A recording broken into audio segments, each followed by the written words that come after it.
מה קורה בני ישראל? כאן אמיר מסיקה בעוד סרטון מדהים.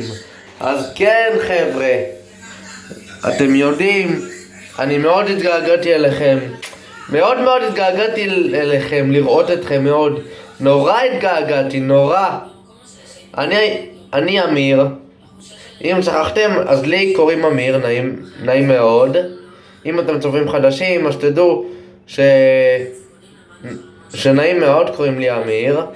ואני רוצה להגיד לכם, שבת שלום ושנה טובה ומוצלחת.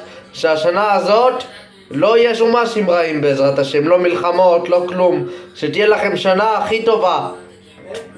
אמן אמן אמן, שתהיה לכם השנה הכי טובה בעולם, בלי מלחמות, בלי מחשבות רעות, רק מחשבות טובות בעזרת השם, השנה הזאת. להתראות חבר'ה, שנה טובה, שנה של הצלחה, שנה של בריאות אני מאחל לכם. אני מאחל לכם שנה של בריאות, שנה של הצלחה, שנה של אהבה וחמלה, אמן. כן, אמן. להתראות לכם, ביוש. אוקיי, טוב. להתראות לכם, ביוש, אוהב אתכם.